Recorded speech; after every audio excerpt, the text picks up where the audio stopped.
सभी का स्वागत आज के इस भाग में। सभी को प्रणाम अविनाशी निरंतर का, और सभी को शुभ आशीष और शुभ फल की इच्छा आपके लिए है हमारे मन में। आज आ चुके हैं हम अपने एक पुरानी लोकेशन में, जो आपने पहले भी कई बार वीडियो में देखी होगी। मैं आपको फिर से दिखा देता हूँ प्रकृति का भव्य नज़ारा।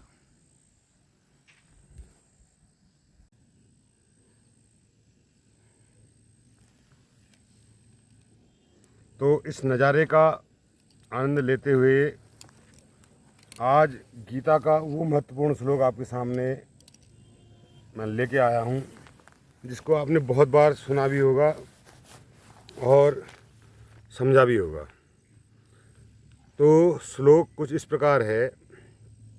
कर्मण्येवाधिकारस्ते माँ फलेषु कदाचन माँ कर्म फल हेतुर्भुर्मा ते संगो अस्तु कर्माणि।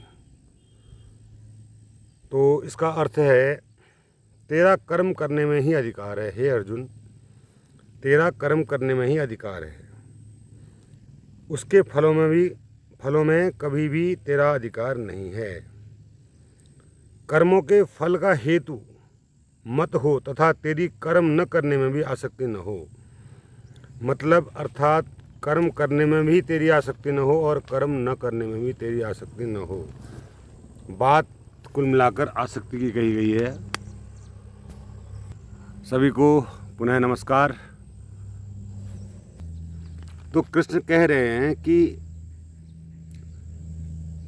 हे अर्जुन, तू कर्म कर, कर्म करना तेरे अधिकार में है। अब ये कौन है जिसके अधिकार में कर्म करना है? और कर्म फल तेरे हाथ में नहीं है, ऐसा क्यों? जबकि दिखाई तो ये देता है कि हम अगर कर्म करेंगे तो फल निश्चित ही हमारे हाथ में होता है, फल भी हमारे हाथ में होता है, कर्म भी हमारे हाथ में होता है, ये भी दिखाई पड़ता है। और वह कह रहे हैं कि कर्म में भी आसक्ति मत रख और कर्म न करने में भी आसक्ति मत रख। यानी कि कर्म करने में भी बहुत आसक्ति न हो और कर्म न करने में, जैसे साधु लोग जंगल चले जाते हैं, कहते हैं कुछ नहीं करना है, करके कुछ नहीं होना है, कुछ प्राप्त नहीं होना है, इसलिए करना ही छोड़ देते हैं और भिक्षाटन करते हैं और भिक्षा मांगकर अपने जीवन का निर्वहन करते हैं। ऐसा ही गौतम बुद्ध ने भी किया था। लेकिन हर दार्शनिक की सोच अलग अलग होती है, हर दार्शनिक का अनुभव अलग अलग होता है। पहली बात यहाँ पर ये है कि कर्म करने वाला कौन है? कर्म करने वाला चेतना है, कर्म करने वाला शरीर है, कर्म करने वाला मन है, कर्म करने वाली आत्मा है। कर्म करने वाला कौन है? यानी कि मैं कौन हूँ? कर्म करने वाला मैं कौन हूँ?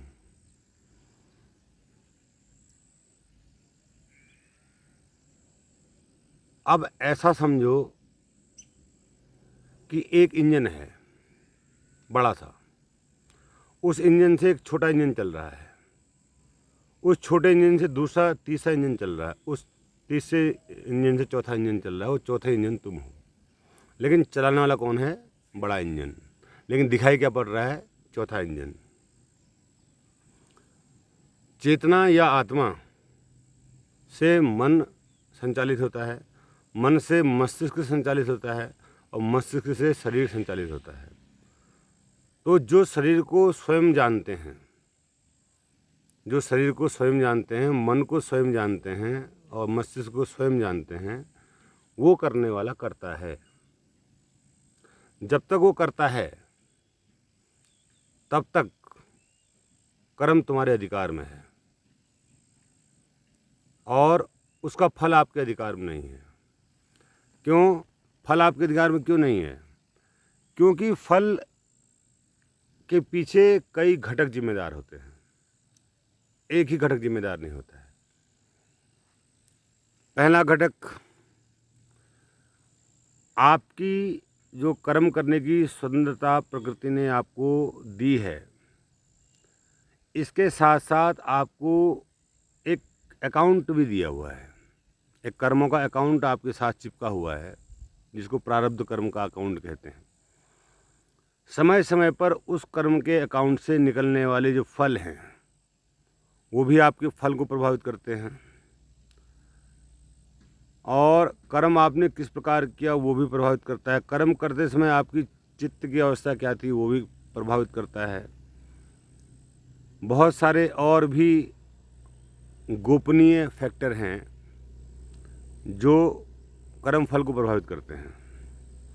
इसलिए आप सीधा सीधा नहीं कह सकते कि मैंने ये कर्म कर दिया तो इसका फल ही मिलना निश्चित है। तो फल में आपका कोई भी बस नहीं है, बस आपके हाथ में कर्म है। क्योंकि माना दो व्यक्ति कहीं काम के लिए निकलते हैं, जॉब ढूंढने के लिए, दोनों एक सी क्वालिफिकेशन रखते हैं।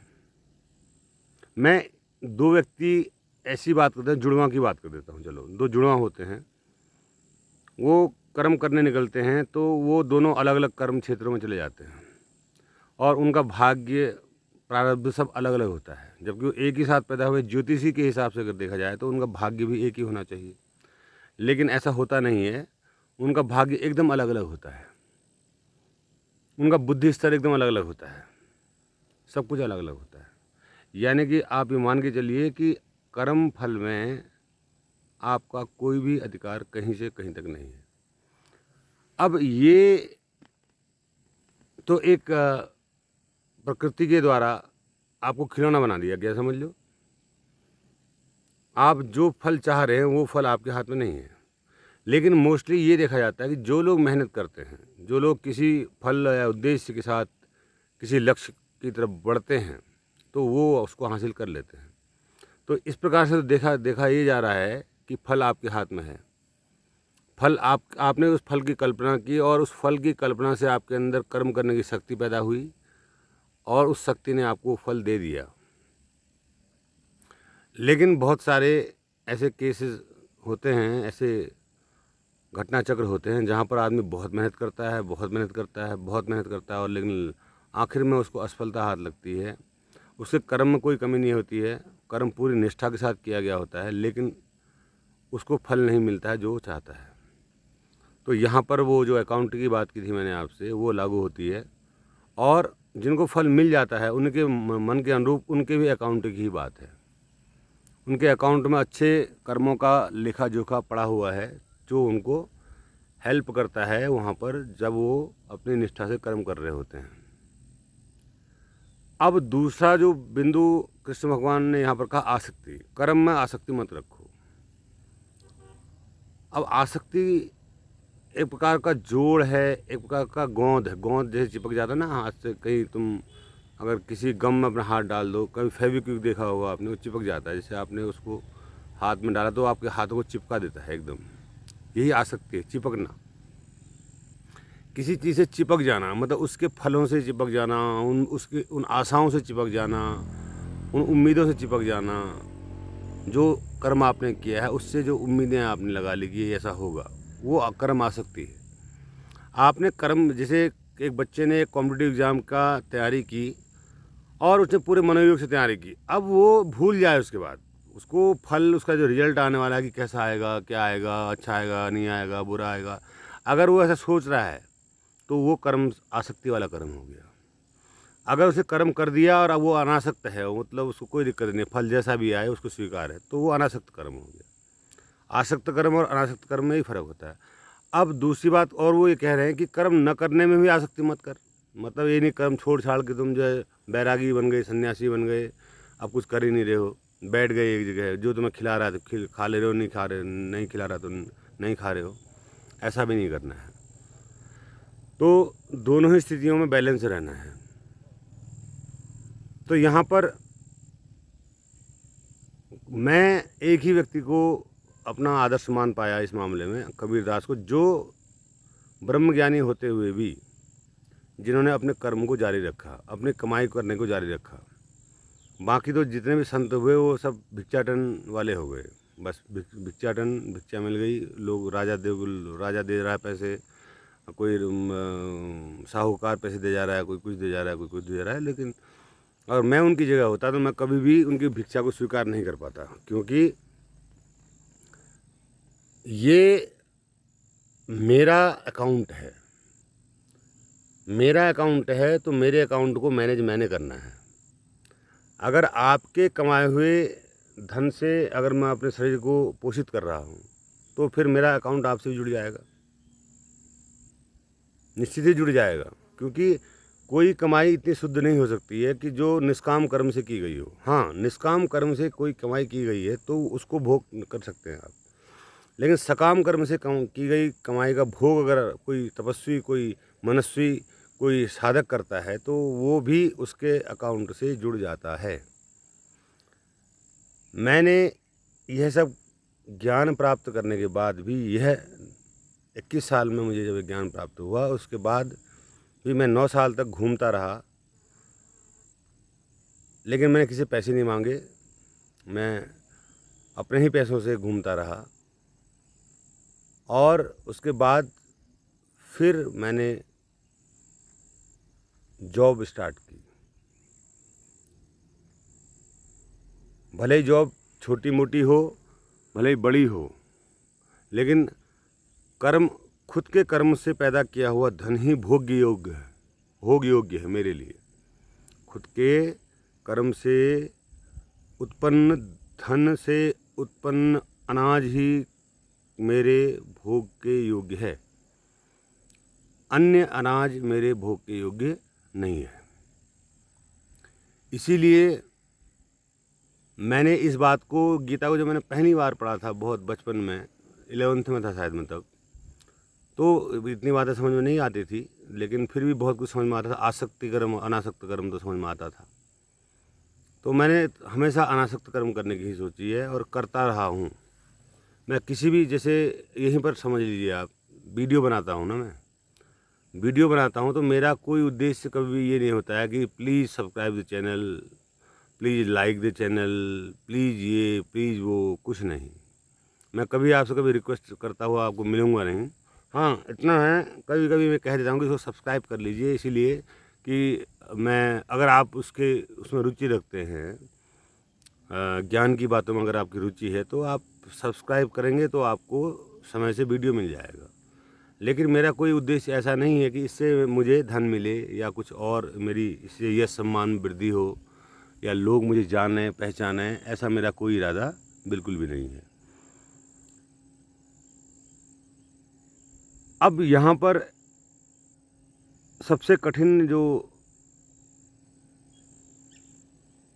कदम है वो है आसक्त और अनासक्त को समझ पाना।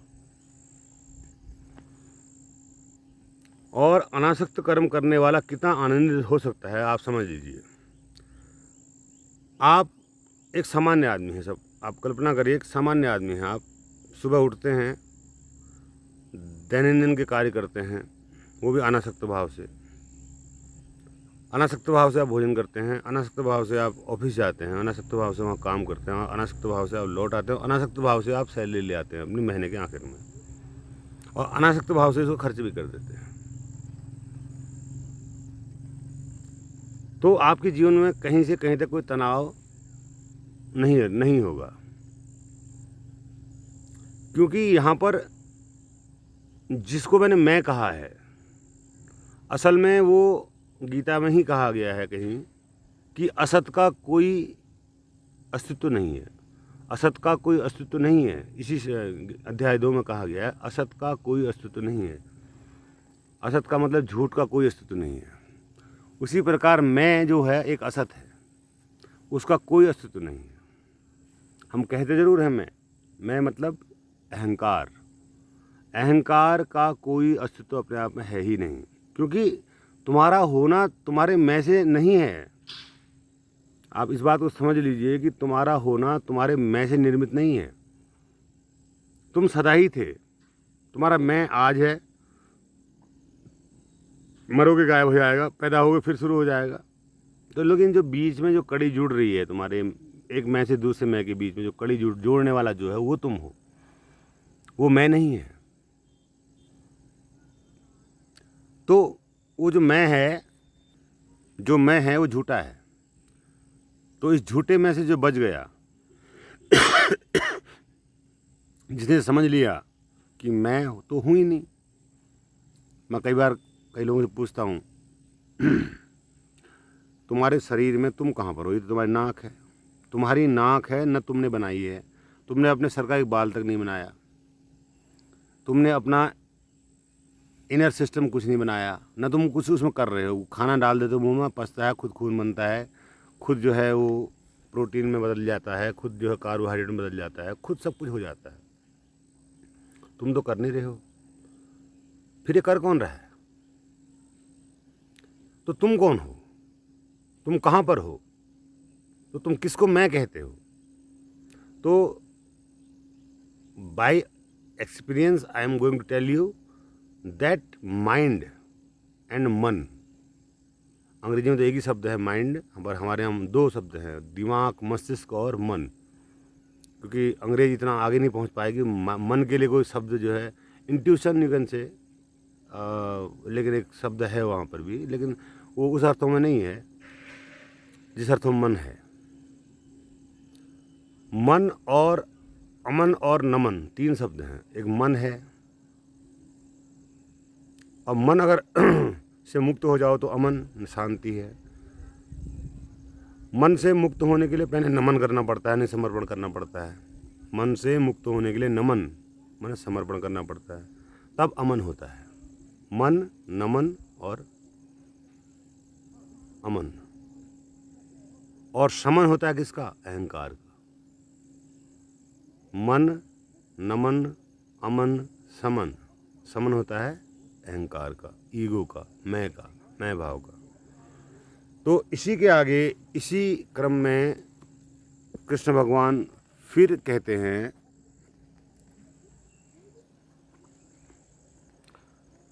योगस्थ कुरु कर्माणि संगम त्यक्त्वा धनंजय, सिद्धय सिद्धयोः समः भूत्वा समत्व योगः उच्यते। अर्थात हे धनंजय, तू आसक्ति को त्याग कर तथा सिद्धि और असिद्धि में समान बुद्धि वाला होकर योग में स्थित हुआ कर्तव्य कर्मों को कर, समत्व ही योग कहलाता है।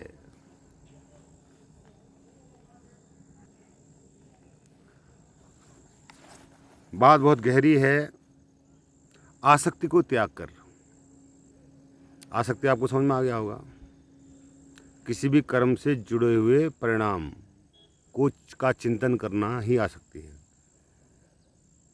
आसक्ति को त्याग करें, कर्म के परिणाम की चिंता को छोड़कर, सिद्धि और असिद्धि में समान बुद्धि वाला होकर। सिद्धि, अगर कोई आपको कोई चीज़ आपने प्रूफ कर ली, कोई ज्ञान, कोई आपने सिद्धि हासिल कर ली, कोई विशेष शक्ति हासिल कर ली, कोई विशेष चीज़ हासिल कर ली, जैसे आजकल इतने साइंटिफिक इक्विपमेंट खोज लिए गए हैं, तो वो भी एक सिद्धि है। विज्ञान के द्वारा जो सिद्धि हासिल की गई है, जिस मोबाइल से मैं वीडियो बना रहा हूँ, ये भी एक सिद्धि है। तो सिद्धि का मतलब यहाँ पर है, आज के हिसाब से जो भी भौतिक सुख साधन के समान आपने जोड़ लिए हैं, जो सिद्ध कर लिए हैं आपने, उसमें और असिद्धि में, यानी कि आपका कुछ भी नहीं है, आप कंगाल हो, कोई सिद्धि नहीं है आपके पास, कंगाल हो, समान बुद्धि वाला होकर, दोनों में समान बुद्धि वाला होकर, मतलब अर्थात आपके लिए किसी चीज़ का कोई महत्व नहीं है। आपके लिए, आपके पास है तब भी आप वैसे ही हैं, और आपका नहीं है तब भी आप वैसे ही हैं, एक समान बुद्धि है। योग में स्थित हुआ, योग मतलब, योग का अर्थ क्या होता है? जोड़ना। योग में स्थित होकर कर्तव्य कर्मों को कर, योग में स्थित होकर। योग का मतलब क्या है? देखो यहाँ पर योग एक शब्द आया है, बहुत समझने वाला शब्द है ये। योग में, योग का मतलब है संयुक्त करना, जोड़ना। किसका किससे योग हो रहा है? यहाँ पर कहा जाता है आत्मा का परमात्मा से योग। मैं नहीं मानता इस बात को, क्योंकि परमात्मा जैसी कोई चीज़ होती नहीं है। आत्मा ही, चेतना ही होती है। अनकॉन्शियस का कॉन्शियस से योग। मैं यहाँ पर ये कहूँगा कि कॉन्शियस का अवचेतन का चेतन से योग, दोनों का योग हो जाए तो पूरी चेतना समग्र हो जाती है, एक हो जाती है। उसी को तुम आत्मा कहते हो, उसी को एक शब्द आपने दे दिया, मतलब बेफजूल शब्द परमात्मा, जिसका कोई अर्थ नहीं है। कॉन्शियसनेस ही अपने आप में काफ़ी है, ठीक है। तो उसमें स्थित होकर दोनों को, कॉन्शियसनेस और अनकॉन्शियसनेस को जोड़कर कर्तव्य कर्मों को कर्तव्य कर्म क्या होते हैं? मैं एक अध्यापक हूँ तो मेरा कर्तव्य है बच्चों को पढ़ाना। मैं एक पति हूँ, मेरा कर्तव्य है पत्नी धर्म निभाना, पति धर्म निभाना। बच्चों का मैं पिता हूँ तो मेरा कर्तव्य है पिता धर्म निभाना। मैं एक पुत्र भी हूँ, मेरा धर्म है पुत्र धर्म निभाना। मैं एक भाई भी हूँ, मेरा धर्म है भ्रातृ धर्म निभाना। मेरा धर्म है मित्र भी हैं मेरे, तो मित्र धर्म निभाना। और स्वधर्म निभाना सबसे बड़ी बात है। मैं हूँ तो मैं अपना स्वधर्म भी निभाऊँ, जो मेरा धर्म है, जो मेरी प्रकृति है, जो मेरा मूल धर्म है, स्वधर्म, स्वयं का धर्म। उस कर्तव्य धर्म को निभाता हुआ समत्व ही योग कहलाता है। समत्व ही योग कहलाता है। समत्व मतलब सब चीज़ों में बैलेंस बनाकर, जैसे कि इस समत्व को गौतम बुद्ध ने सम्यक कहा है और इन्होंने समत्व कहा है। समत्व ही योग है।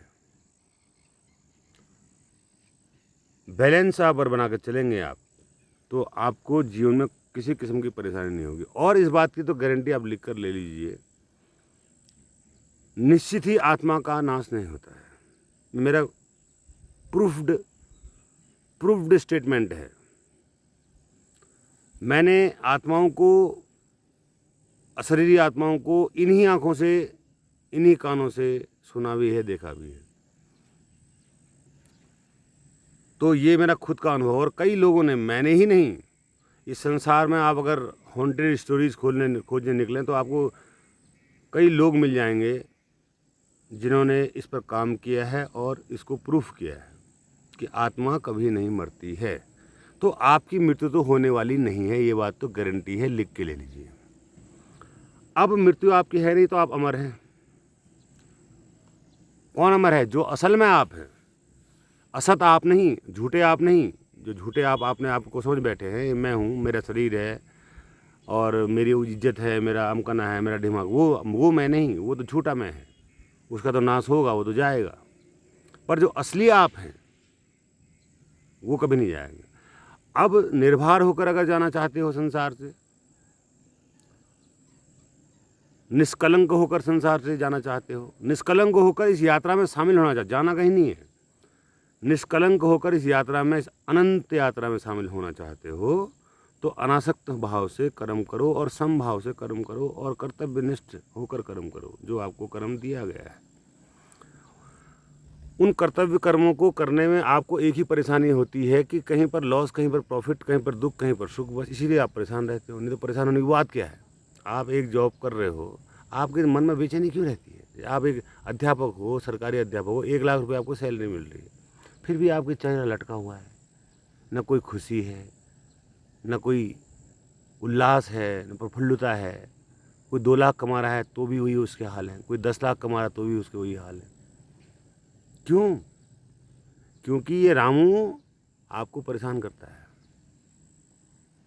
इस रामू के ऊपर आपने काम कभी नहीं किया। रामू मतलब आपका मन।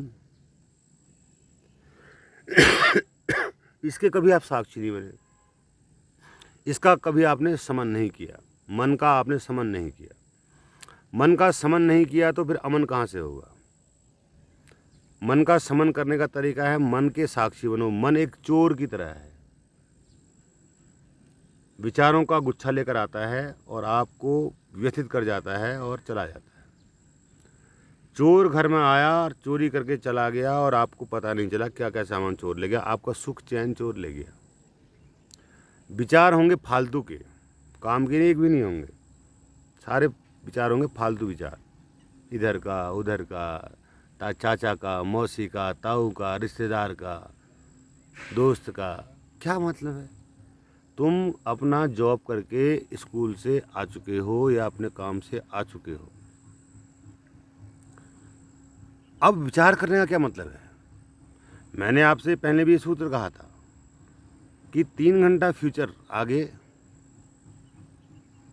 3 घंटा बैक पीछे देख लो, देखने की ज़रूरत पड़ रही है अगर तो, वरना देखने की ज़रूरत नहीं है कि क्या गलतियाँ हुई मुझसे, क्या आगे 3 घंटे आगे मुझे करना है, उतना ही देख, उतना ही सोचो बस, उससे ज़्यादा नहीं, फालतू नहीं। फालतू एक विचार भी ना आए दिमाग में। देखो, साक्षी बने रहो, देखते रहो क्या फालतू आया। कर लो आंखें बंद, घड़ी 2 घड़ी 3 घड़ी दिन भर में 24 घड़ी में से 1-2 घड़ी 2-3 घड़ी अगर आप सोच लेते हो तो, सॉरी 24 घड़ियाँ नहीं होती दिन में, अभी मुझे ध्यान नहीं आ रहा है क्योंकि एक घड़ी में तो 24 मिनट होते हैं, तो 48 मिनट 3 घड़ी, ठीक है। विचार कर लो, एक घड़ी से स्टार्ट कर लो, विचार करो कोई विचार फालतू तो नहीं आ रहा। ये कोरा आकाश है कि नहीं है? ये जो आकाश है आपका चैतन्य का आकाश, इसको कोरा रखो। जब आपको कोरा आकाश रखो, मन आपका शून्य हो गया, दिमाग को सक्रिय रखो, पूरा सक्रिय रखो दिमाग को, जब आपको दिमाग की ज़रूरत है तब, वरना उसको भी निष्क्रिय रखो। और ये दोनों सत्ताएं अगर निष्क्रिय हो जाएंगी तो आपको अमन में ले जाने से कोई रोक नहीं सकता। आप आनंद में जाने से आपको कोई भी रोक नहीं सकता, कोई भी शक्ति आपको रोक नहीं सकती। तो ये इस श्लोक का अर्थ था। एक श्लोक और आज ले लेते हैं क्योंकि आज मौसम थोड़ा अच्छा लग रहा है मुझे, तो एक श्लोक और ले लेते हैं।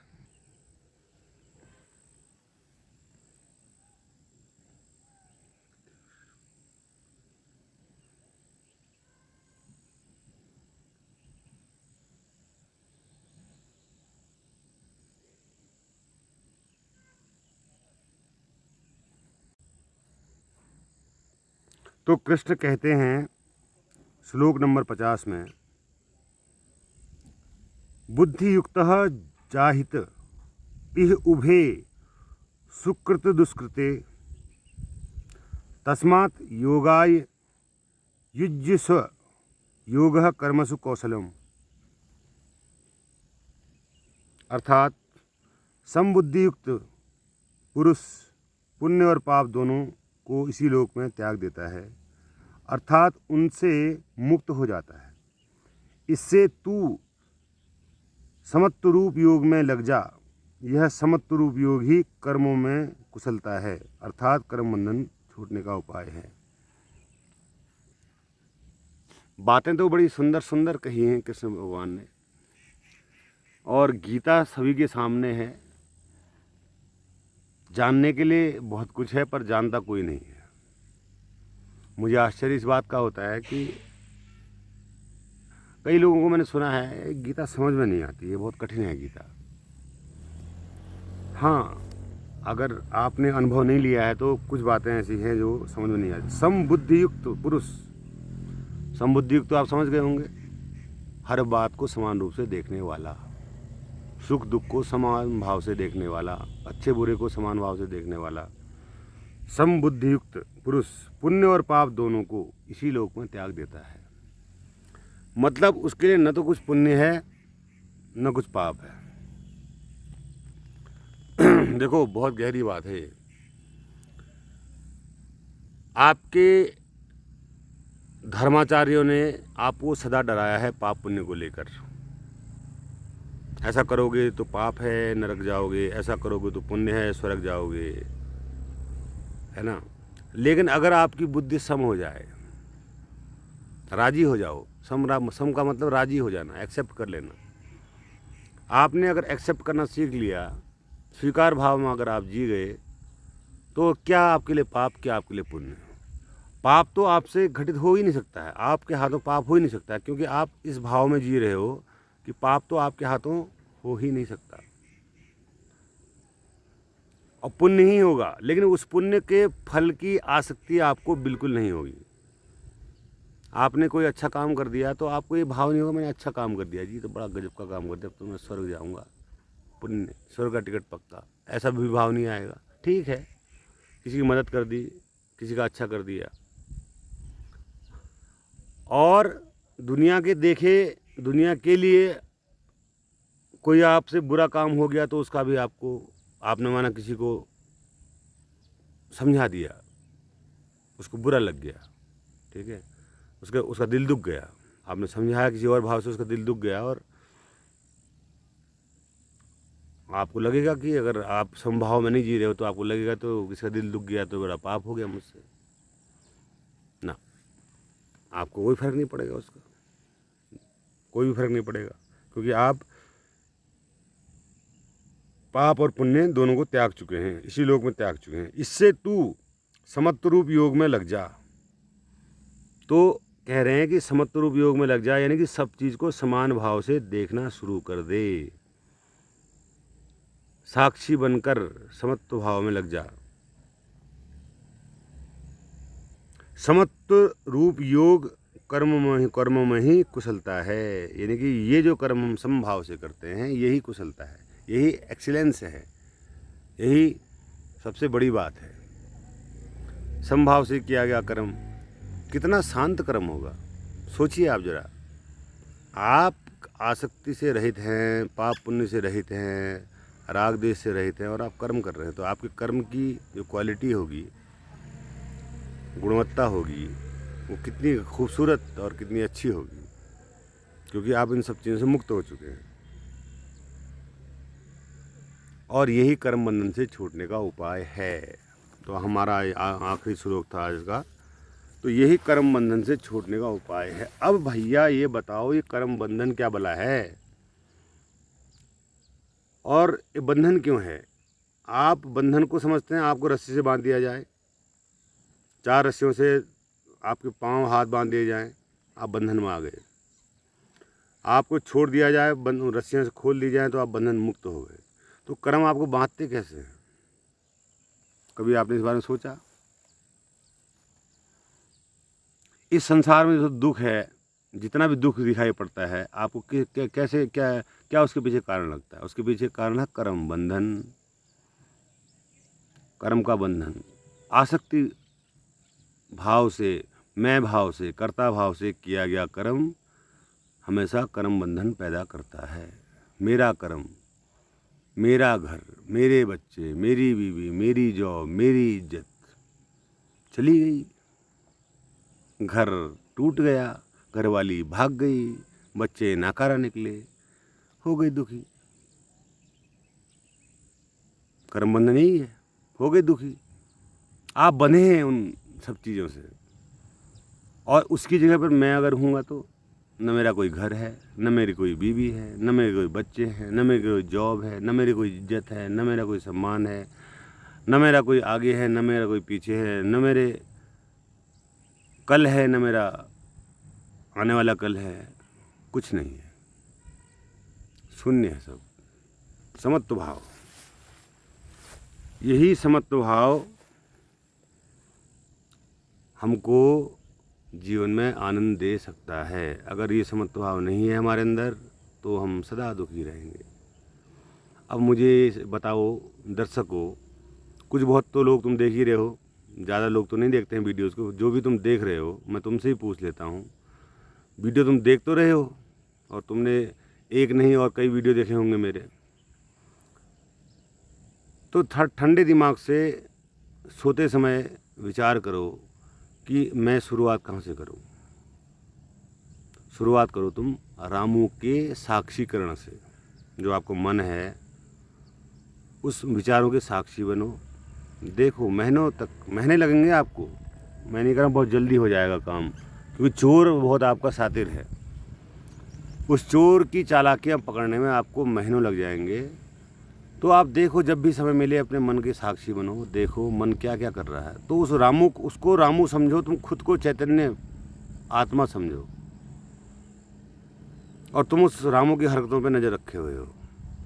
जैसे ही चैतन्य आत्मा जागृत होती है वैसे ही रामू कमज़ोर पड़ने लगता है। धीरे धीरे समझ लो, अभी रामू इतना मोटा ताज़ा और तगड़ा है कि वो आपको हिला देता है। जैसे जैसे उस पर आप नज़र रखना शुरू करोगे वैसे वैसे वो कमज़ोर पड़ेगा, और एक स्थिति ऐसी आएगी कि वो गायब ही हो जाएगा। समन, मन का समन हो जाएगा, फिर अमन आपको दिख जाएगा अपनी लाइफ में। एक ही प्रयोग भी कर लेते हो तो। और इसके लिए स्टैचू मैंने ध्यान आपको बताया था, मूर्तिवत ध्यान, कि अपने आप को मूर्तिवत छोड़ दो। चाहे आप शयन मुद्रा में हो, चाहे आप बैठी हुई मुद्रा में हो, चाहे आप खड़े हुए मुद्रा में हो, जैसी भी मुद्रा में हो, आप अपने आप को स्टैच्यू कर लो, मूर्तिवत कर लो। और उस मूर्तिवत होने में केवल एक ही चीज़ जागृत रहे, आपका साक्षी चैतन्य, और बाकी नज़र रहे उसी रामों पर। तो करके देखो, 1 महीना 2 महीना करके देखो, फिर मुझे कमेंट्स करके भेजना कि क्या हो रहा है। न हो तब कहना।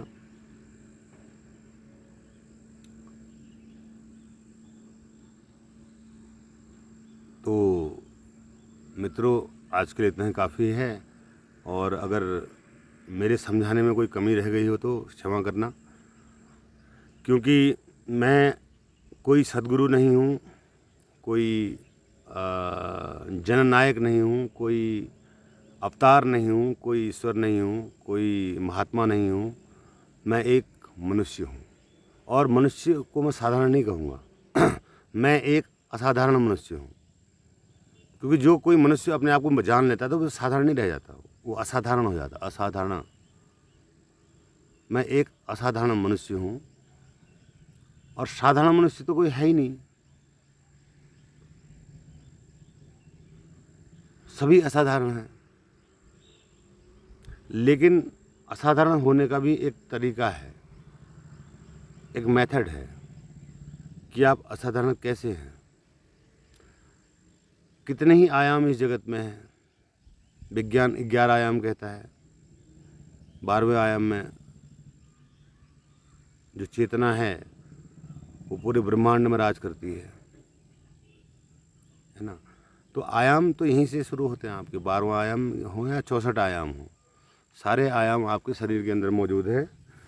और ये विचारों का ही सब कुछ खेल है। आपकी एक्सेस ब्रह्मांड तक नहीं है। क्यों नहीं है? क्योंकि आप विचारों से घिरे पड़े हैं, क्योंकि रामू ने आपको कमज़ोर कर। रामू का क्या खेल है कि वो आपको केवल दृश्य जगत में उलझा के रख देता है, अदृश्य जगत तक तो आपको पहुंचने नहीं देता है। जब आप शून्य अवस्था में आएंगे तब आप अदृश्य जगत, उन ब्रह्मांडों को देखो जान पाएंगे। लेकिन रामू की एक्सेस कहाँ तक है? कल्पना करेगा, कहाँ तक करेगा? कोई एक्सेस नहीं है, लौट के आ जाएगा। रामू से पूछो भगवान कौन है, भगवान उससे वो कहेगा रटा रटाया उत्तर, भगवान अमकना है, ढिमाका है, फलाना है। देखा है कभी? नहीं देखा है। किसी ने देखा है? नहीं देखा है। किसी ने जाना है? जाना है। जिसने जाना है उसने कुछ बोला नहीं है, और जिसने बोला है उसने कुछ जाना नहीं है। किसके बारे में? ईश्वर के बारे में कह रहा हूँ। जो ईश्वर के बारे में जानता है कुछ बोल नहीं पाएगा। मैं जैसे साफ इनकार कर देता हूँ ईश्वर के बारे में, क्योंकि अगर कोई ये कह दे कि ईश्वर है तो बात फंस जाएगी। बात फंस कहाँ जाएगी? आप मान लेंगे, मान के बैठ जाएंगे, हाँ है, ठीक है, बात खत्म हो गई। आप उस रामू, उस यात्रा में कहाँ से जाएंगे? रामू की यात्रा मन, समन, अमन, दमन, चमन, गुलशन, ये शब्द आपकी पकड़ में कहाँ से आएंगे? फिर गुलशन में बहार कब आएगी? जब मन का समन होगा। गुलशन में बहार जब आएगी तो आपको समझ में आ जाएगा ईश्वर है या नहीं है। मेरे कह देने से है या मेरे कह देने से नहीं है, कुछ भी ना होगा। मैं लाख बार चिल्लाता रहूँ कि ईश्वर नहीं है, ईश्वर नहीं है, ईश्वर नहीं है, तो भी कुछ ना होगा। और मैं लाख बार चिल्लाता रहूँ ईश्वर है, ईश्वर है, ईश्वर है, ईश्वर है, तो भी कुछ ना होगा।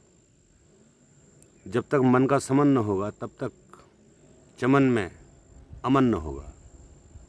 समझ रहे हो बात को?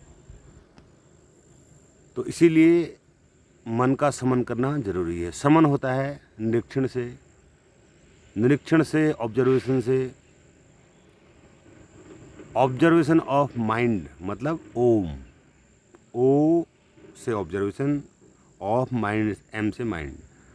ओम को जानो। मैं उस ओम की बात नहीं कर रहा हूँ तुम्हारा जो हिंदू धर्म वाला ओम है, मैं अंग्रेजी ओम वाले ओम की बात कर रहा हूँ। ऑब्जर्वेशन ऑफ माइंड, ओम को जानो, ओम पर काम करो, ओम ही आपको आगे बढ़ाएगा, आपकी गति देगा। आप स्थिर हो गए हो, आप एक दलदल में डूब गए हो और फंसते जा रहे हो, अंदर डूबते जा रहे हो, डूबते जा रहे हो, तो मैं आपको ओम की रस्सी फेंक रहा हूँ आपकी तरफ, और उस ओम की रस्सी को पकड़ो और बिना हिले डुले ऊपर को आ जाओ।